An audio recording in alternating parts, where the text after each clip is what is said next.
ಕಲಾ ಪ್ರಿಯರಿಗೆ ನಮಸ್ಕಾರ. ಗಣೇಶನವರಂದ್ರೆ ತುಂಬ ಫ್ರೆಂಡ್ ಬಹಳ ವರ್ಷಗಳಿಂದ. ಅವರ ಕ್ರಿಯೇಟಿವಿಟಿ ಸೃಜನಶೀಲತೆಗೆ ಅಂತ್ಯವೇ ಇಲ್ಲ. ಅವರು ಅನಂತ ಅಂದ್ರೂ ಪರವಾಗಿಲ್ಲ. ಅವ್ರಿಗೆ ನನಗೆ ಗೊತ್ತಿರೋ ಮಟ್ಟಿಗೆ ಅವ್ರಿಗೆ ಪುಣ್ಯಕೋಟಿ ತುಂಬ ಇಷ್ಟ. ಅವ್ರ ಮಗಳ ಹೆಸರೇ ಪುಣ್ಯಕೋಟಿ ಇದೆ.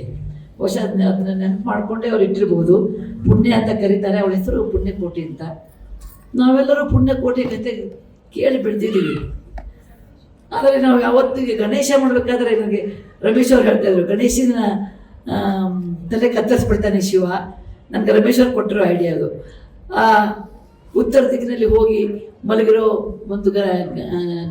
ಒಂದು ಆನೆ ಕುತ್ತಿಗೆಯನ್ನು ಕತ್ತರಿಸಿ ಅವ್ನಿಗೆ ಹಚ್ತಾರೆ, ಅವ್ನು ಗಣೇಶ ಆಗ್ತಾನೆ ಅಂತ. ನನಗೆ ರಮೇಶ್ ಅವರು ಅಂದರು, ಆನೆಗೆ ಏನಾಯಿತು ಅಂತ ನಾವು ಯೋಚನೆ ಮಾಡ್ತೀವೋ, ನಾವು ಮಾಡೋದೇ ಇಲ್ಲ. ಗಣೇಶ ಆಗ್ಬಿಟ್ಟದ್ದು ಅದೇ ಸಂಭ್ರಮದಲ್ಲಿ ಇದ್ಬಿಡ್ತೀವಿ.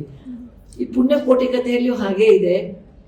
ಆ ಹುಲಿಗೆ ಏನಾಯಿತು ನಾವು ಎದ್ದು ಯೋಚನೆ ಮಾಡೋದೇ ಇಲ್ಲ.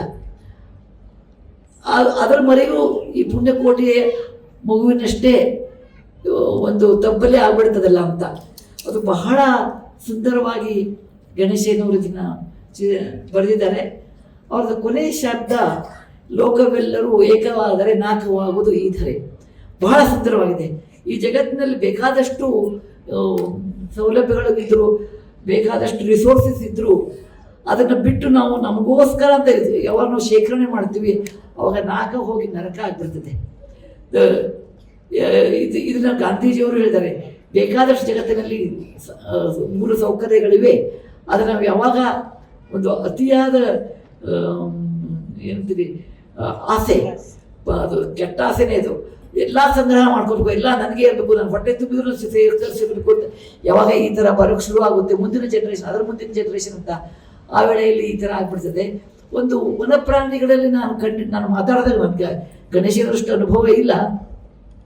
ಒಂದು ಪ್ರಾಣಿ ತನಗೆ ಎಷ್ಟಾಗುತ್ತೆ ಅಷ್ಟೇ ಬೇಟೆ ಆಡುತ್ತೆ, ಅದಕ್ಕಿಂತ ಹೆಚ್ಚು ಬೇಟೆ ಆಡೋಲ್ಲ. ಅದಕ್ಕೊಂದು ಜಿಂಕೆ ಬೇಟೆ ಆಡಿದರೆ ಅದು ಸರ್ವೈವ್ ಆಗಬೇಕಲ್ಲ. ಅದು ಒಂದು ಜಿಂಕೆ ಅದರಷ್ಟು ಮಾಂಸ ಸಾಕಬೇಕು ಅಂದರೆ ಒಂದೇ ಜಿಂಕೆ ಮಾಡುತ್ತೆ. ಎರಡು ಜಿಂಕೆ ತಂದು ಪಕ್ಕದಲ್ಲಿಟ್ಕೊಂಡು ನಾಳೆಗೆ ಅಂತ ಇಟ್ಕೊಳ್ಳೋದಿಲ್ಲ.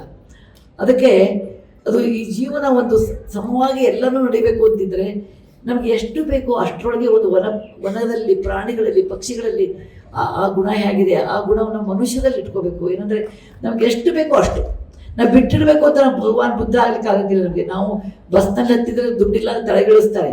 ಈಗಿಲ್ಲ, ಈಗ ಹೆಣ್ಮಕ್ಳು ಯಾರು ಇಳಿಸೋಲ್ಲ, ಮಾತು ಬೇರೆ. ಟ್ರೈನಲ್ಲಿ ಹೋಗ್ತಾ ಇದ್ರೆ ಇಳಿಸ್ತಾರೆ ಅಂದ್ಕೊಡ್ತೀವಿ. ದುಡ್ಡು ಬೇಕು, ಆದರೆ ಎಷ್ಟು ಬೇಕು ಅನ್ನೋದು ನೀವು ಅದರಿಂದ ನಿರ್ಧರಿಸಬೇಕು. ಅತಿಯಾಗಿ ಸಂಗ್ರಹ ಮಾಡೋದು, ಅತಿಯಾಗಿ ಅದ್ರ ಮೇಲೆ ಮೋಹ ಇಟ್ಕೊಳ್ಳೋದು, ಅತಿಯಾಗಿ ಮೇಲೆ ಆಸಕ್ತಿ ಇದ್ದರೆ ಅವಾಗ ಈ ಜಗತ್ತನ್ನೋದೇ ನರಕ ಆಗಿ ಹೋಗ್ತದೆ. ಪುಣ್ಯಕೋಟಿಯ ಒಂದು ಕಥೆಯಿಂದ ಗೊತ್ತಾಗ್ತದೆ, ಕೇವಲ ಪುಣ್ಯಕೋಟಿಯ ಅಷ್ಟೇ ಅಲ್ಲ, ಅದರಷ್ಟೇ ಮಹತ್ವವನ್ನು ಈ ಶತಕರುಣಿಯಾದ ಹುಲಿ ಇದೆ ಅಂತ ಗೊತ್ತಾಗ್ತದೆ. ಜೀವನದಲ್ಲಿ ನೋಡ್ಬೇಕಾದ್ರೆ ಒಂದು ಕ್ಯಾರೆಕ್ಟರ್ ಬರೀ ಒಂದೇ ದೃಷ್ಟಿಯಿಂದ ನೋಡಬಾರ್ದು, ಎಲ್ಲ ದೃಷ್ಟಿಯಿಂದನೂ ನೋಡಬೇಕು. ಒಬ್ಬ ಮನುಷ್ಯ ಕೆಟ್ಟ ಅಂದ ತಕ್ಷಣ ಕೆಟ್ಟ ಎಲ್ಲರೂ ಅಲ್ಲ, ಒಬ್ಬ ಮನುಷ್ಯ ಒಳ್ಳೆಯವರು ಅಂದ ತಕ್ಷಣ ಎಲ್ಲ ಒಳ್ಳೆಯವರಲ್ಲ, ಎರಡೂ ದೃಷ್ಟಿ ಇರಬೇಕು ಅಂತ ನಮಗೆ ಅನಿಸ್ತು. ಕೊನೆಯ ದೃಶ್ಯವನ್ನು ಕಣ್ಣಲ್ಲಿ ನೀರು ಬಂದ್ಬಿಡ್ತು. ಏನಂದರೆ ಪುಣ್ಯಕೋಟಿ ಮೇಲಿಂದ ಹಾಯುತ್ತೆ ಅಂತ, ಹಾರಿ ಸತ್ತೋಗುತ್ತೆ ಅಂತ. ಅವಾಗ ನಾನೇ ಅಂದ್ಕೊಂಡೆ, ಅದಕ್ಕಿಂತ ಮುಂಚೆ ವ್ಯಾಘ್ರನೂ ಹಾರಿ ಸತ್ತೋಯ್ತಲ್ಲ, ನಾವು ಯಾವಾಗಲೂ ಪುಣ್ಯಕೋಟಿ ಕಣ್ಣೀರು ಹಾಕಿಬಿಡ್ತೀವಿ ತಕ್ಷಣ. ಅದಕ್ಕೆ ನಾನು ಗಣೇಶನವ್ರ ಜೊತೆ ಇದನ್ನು ಮಾತಾಡಿದೆ. ಇದು ನಾನು 2ನೇ ಸರ್ತಿ ನೋಡ್ತಿರೋದು.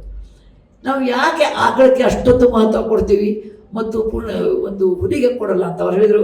ಇದಕ್ಕೆ ಬಹುಶಃ ಒಂದು ನಾವು ಬೆಳೆದು ಬಂದ ರೀತಿ ಇರುತ್ತೆ, ನಮಗೆ ಆಕಳಿಂದ ಹೆಚ್ಚು ಲಾಭ ಇರುತ್ತೆ, ನಮಗೊಂದು ಆಕಳ ಮೇಲೆ ಕರುಣೆ ಹೆಚ್ಚಾಗುತ್ತೆ, ಆಕಳ ಜೊತೆಗೆ ನಮ್ಮ ಸಂಪರ್ಕ ಜಾಸ್ತಿ ಇರುತ್ತದೆ, ಆಕಳನ್ನ ದೇವರಿಂದ ಪೂಜಿಸ್ತೀವಿ. ನಮ್ದು ಯಾವಾಗಲೂ ಏನಿದ್ರು ಸಹಿತ ಆಕಳ ಅಂದರೆ ಒಂದು ಬಹಳ ಸಂಭಾಯಿತ, ಅಂದರೆ ಹುಲಿ ಅಂದರೆ ಯಾವಾಗಲೂ ಎಕ್ಸ್ಟ್ರೀಮ್ಲಿ ಅಗ್ರೆಸಿವ್ ಅಂತ ಈಗಿರೋದ್ರಿಂದ ನಾವು ಯಾವಾಗಲೂ ಕನಿಕರ ಹೆಚ್ಚು ಆಕಳಕ್ಕೆ ಪಡ್ತೀವಿ.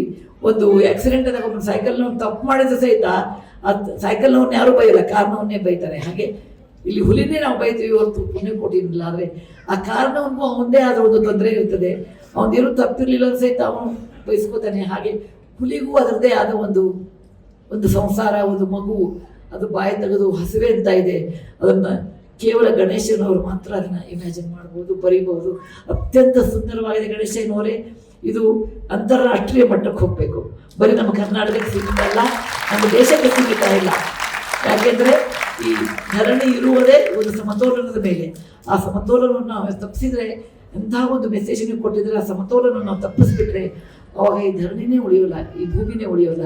ಅತಿಯಾದ ಕೊಳ್ಳುವ ಬಾಕತನ, ಅತಿಯಾಗಿ ಸಂಗ್ರಹಿಸಿಡುವ ಬುದ್ಧಿತನ, ಅತಿಯಾಗಿ ಒಂದು ನಮಗೆ ಬೇಕಾಗಿರೋದಿದ್ರೆ ಅದನ್ನು ಇಟ್ಕೊಳ್ಳೋ ಗುಣ, ಅದು ಯಾವಾಗಲೇ ಕಡಿಮೆ ಆದಾಗ ಎಲ್ಲೋ ಒಂದು ಸಮಾಧಾನಕ್ಕೆ ಬರುತ್ತೆ ಅಂತ ಈ ಸಂದೇಶವನ್ನು ಮತ್ತು ಹೃದಯ ಸ್ಪರ್ಶಿಯಾಗಿ ಯಾಕೆ ಹುಲಿ ಬೇಟೆ ಆಡ್ತೀನಿ ಅಂತೂ ಅದನ್ನೆಷ್ಟು ಅಸಹಾಯಕತೆ ಇತ್ತು. ತಾಯಿ ಇಲ್ಲದ ಮಗು ತನ್ನ ತಬ್ಬಲಿ ಐದ ಮಗುವಿದೆ, ಅದಕ್ಕೆ ಹಾಲು ಕುಡಿಯೋಕ್ಕೆ ಹಾಲಿಲ್ಲ, ಅದು 8 ದಿನ ಉಪವಾಸ, ಇದಕ್ಕೆ ಜಿಗಿಲಿಕ್ಕೆ ಶಕ್ತಿ ಇಲ್ಲ ಅಂತ ಒಂದು ಹುಲಿ ಅದನ್ನು ಅದು ಕೊನೆಗೆ ಅದು ಹೇಗೆ ತ್ಯಾಗ ಮಾಡ್ತು, ಅದೇ ರೀತಿ ಪುಣ್ಯಕೋಟಿನೂ ಹೇಗೆ ತ್ಯಾಗ ಮಾಡ್ತು, ಇಬ್ಬರು ಈಕ್ವಲಿ ತ್ಯಾಗ ಮಾಡಿದ್ದಾರೆ. ಇದು ಕೇವಲ ಒಂದು ಕಥೆ ಅಲ್ಲ, ಇದು ತ್ಯಾಗದ ಒಂದು ಚಿತ್ರ ಅಂತ ಸಹಿತ ತಪ್ಪಿಲ್ಲ. ಬಹಳ ಸುಂದರವಾಗಿ ಮಾಡಿದ್ದಾರೆ. ಗಣೇಶನವರೇ, ನಿಮಗೆ ಬರೆದಿದ್ದೀನಿ, ನಿಮಗೆ ಒಂದು ನಮ್ಮೆಲ್ಲರ ಪರವಾಗಿ, ನನ್ನ ಪರವಾಗಿ ನಿಮ್ಗೆ ವಿಶೇಷವಾದ ಅಭಿನಂದನೆ ಮತ್ತು ಕೃತಜ್ಞತೆಗಳು. ಇನ್ನೊಂದು ಪಾರ್ಕ್ ನೀವು ತೋರಿಸಿದ್ದೀರಿ ಅಂತ. ಅದೇ ರೀತಿ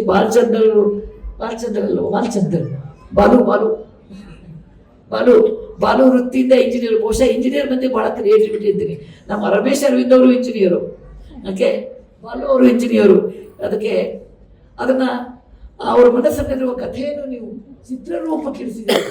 ಅದು ಎಷ್ಟೋ ನನ್ನ ಫ್ರೆಂಡ್ ಗುಜ್ಜನ್ ಅಂತ ಇದ್ದಾರೆ, ದಿಲ್ಲಿಯಿಂದ ಬಂದಿದ್ದಾರೆ, ಅವ್ರು ಕರ್ಕೊಂಡು ಬಂದೆ, ಅವ್ರ ಕಥೆ ಹೇಳಿದ್ದೆ. ಅದರ ನಡುವೆ ಏನೂ ಎಕ್ಸ್ಪ್ಲೈನ್ ಮಾಡಲಿಲ್ಲ. ಅವ್ರ ಕಥೆ ನೋಡಿ ಅವ್ರು ತಿಳ್ಕೊಳ್ಳಿ ಅಂತ ಕೊನೆ ಕೇಳಿದೆ, ನಿಮಗೆ ಕನ್ನಡ ಭಾಷೆ ಬರೋಲ್ಲ, ನಿಮ್ಗೆ ಅರ್ಥ ಆಯ್ತಾ? ಅವ್ರು ಹೇಳಿದ್ರು, ಇಷ್ಟು ಚೆನ್ನಾಗಿ ಚಿತ್ರೀಕರಣ ಆಗಿದೆ ಅಂತ, ಅನಿಮೇಷನ್ ಆಗಿದೆ, ಅದು ನೋಡಿದಾಗಲೇ ನಮ್ಗೆ ಯಾವ ಭಾಷೆನೇ ಬೇಕಾಗಿಲ್ಲ, ಅದು ನಮಗೆ ಹೃದಯಕ್ಕೆ ತಟ್ಟುತ್ತೆ. ಅದು ಒಂದು ಅಭಿನಂದನೆಯ ಕಲೆಗೆ ಭಾಷೆಯ ಬಂಧನ ಇಲ್ಲ, ಕಲೆಗೆ ಭಾಷೆಯ ಬಂಧನ, ನಾಟಕೀಯತೆಯನ್ನು ಇರಬೇಕಾಗಲ್ಲ. ಹೃದಯ ಸ್ಪರ್ಶಿ ಆಗೋ ಈ ಘಟನೆಯನ್ನು ಅಷ್ಟೇ ಹೃದಯ ಸ್ಪರ್ಶವಾಗಿ ನೀವು ಬಜೆಟ್ನ ನೀವು ಅಷ್ಟು ಚೆನ್ನಾಗಿ ಮಾಡಿದಿರಿ. ನಿಮಗೆ ನನ್ನ ಪರವಾಗಿ ಮತ್ತು ನಮ್ಮೆಲ್ಲರೂ ಎಲ್ಲ ಕಲಾಪ್ರಿಯರ ಪರವಾಗಿ ವಿಶೇಷವಾದ ಅಭಿನಂದನೆ. ನೀವು ಇನ್ನೂ ಚಿಕ್ಕವರಿದ್ದೀರಿ, ಇನ್ನೂ ಹೆಚ್ಚು ಈ ಥರ ಚಿತ್ರ ಮಾಡಿರಿ, ಇನ್ನೂ ಎತ್ತರಕ್ಕೆ ಬೆಳೆಯಿರಿ, ಕರ್ನಾಟಕದ ಕೀರ್ತಿಯನ್ನು ಮುಂದೆ ಹಬ್ಬಿಸ್ರಿ, ಅಂತಾರಾಷ್ಟ್ರೀಯ ವಲಯದಲ್ಲಿ ನೀವು ಮುಂದೆ ಹೋಗಲಿ. ಇದನ್ನು ಇಂಗ್ಲೀಷ್ನಲ್ಲಿ ಖಂಡಿತ ಮಾಡಬೇಕು ಮತ್ತು ಜಗತ್ತಿನ ಅನೇಕ ಭಾಷೆಯಲ್ಲಿ ಆಗಬೇಕು ಅಂತ ನಾನು ಬಯಸ್ತೀನಿ. ಇದು ಯೂನಿವರ್ಸಲ್ ಟ್ರೂತ್, ಜಗತ್ತಿನಲ್ಲಿರುವ ಯೂನಿವರ್ಸಲ್ ಟ್ರೂತ್. ಅದಕ್ಕೆ ಎಲ್ಲರಿಗೂ ನಿಮ್ಮ ತಂಡದವರಿಗೆ ಧನ್ಯವಾದ, ಗಣೇಶನವರಿಗೆ ವಿಶೇಷವಾದ ಧನ್ಯವಾದ. ಜೈ ಹಿಂದ್, ಜೈ ಕರ್ನಾಟಕ.